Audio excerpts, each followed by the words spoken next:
করতেন। তারপর তিনি ভরসা করতেন কার উপর? আপনি হিজরতের ঘটনাটা দেখেন। আল্লাহ যেদিন বললেন যে আজ রাতেই তুমি আর আবু বকর হিজরত করো, রাসূল সাল্লাল্লাহু আলাইহি ওয়াসাল্লাম ওই দিন দুপুরবেলা আবু বকর রাদিয়াল্লাহু তাআলা আনহুর ঘরে গেলেন। তিনি কখনো দুপুরবেলা বেরোন না, তিনি কখনো মাস্ক পরে বেরোতেন না। সেদিন তিনি মাস্ক পরে বেরোলেন, খারাজা মুতাকান্নিয়ান, মুখ ঢেকে বেরোলেন। আবু বকর রাদিয়াল্লাহু তাআলা আনহুর ঘরে যেয়ে বলেন, আবু বকর আখরিজ মান ফিল বাইত, ঘরে যারা আছে বের করে দাও, প্রাইভেট আলাপ আছে। আবু বকর রাদিয়াল্লাহু তাআলা আনহু বললেন, ইয়া রাসূলুল্লাহ, আসমা আর আয়েশা একজন তো আপনার পরিবার আর একজন তার বোন, আমরাই তো, বলেন। রাসূল সাল্লাল্লাহু আলাইহি ওয়াসাল্লাম আশ্বস্ত হলেন, বললেন যে আজ রাতেই আমরা হিজরত করব, আজ রাতেই। মক্কা থেকে মদিনা হচ্ছে উত্তর দিকে, কোন দিকে? আপার নর্থ।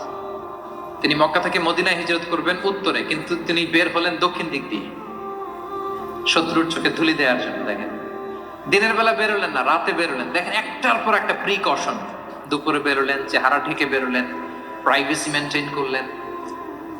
ডেস্টিনেশন এদিকে, বের হলেন এই দিক দিয়ে, সবার চোখের অন্তরালে তিনি বের হলেন।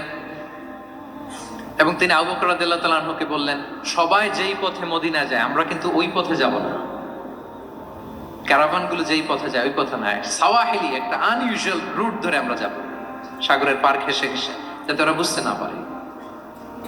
এই জন্য আবু বকর রাদিয়াল্লাহু তাআলা আনহু একজনকে ভাড়া করলেন, আব্দুল্লাহ ইবনে উরাইকিত নামে, যে আনইউজুয়াল রাউটটা চিনে, যে সাগরের পাশ ঘেঁষে চলে যাওয়া পথ দিয়ে মক্কা থেকে রাসূল সাল্লাল্লাহু আলাইহি ওয়াসাল্লামকে মদিনায় পৌঁছায়। দুইটা উট তিনি 2 মাস ধরে এটাকে নার্চারিং করে রাখলেন। 3 দিন আবু বকর রাদিয়াল্লাহু তাআলা আনহু এবং রাসূল সাল্লাল্লাহু আলাইহি ওয়াসাল্লাম গারে সাউরে অবস্থান করলেন 3 দিন, যাতে করে বুঝতে পারেন যে মক্কায় তাদের ব্যাপারে কি বলা হয়। এবং আবু বকর রাদিয়াল্লাহু তাআলা আনহুর ছোট্ট ছেলে আব্দুল্লাহকে অ্যাসাইন করা হলো যে, আব্দুল্লাহ, তুমি তো ছোট মানুষ, তুমি প্রতিদিন মক্কার বাজারে যেয়ে শুনবা যে আমাদের ব্যাপারে কুরাইশরা কি বলে। নিশ্চয়ই তারা তন্ন তন্ন হয়ে আমাদেরকে খুঁজবে, না পেয়ে ওরা কি কি পলিসি নেয়, এটা এসে আমাদেরকে জানাবো। সুবহানাল্লাহ।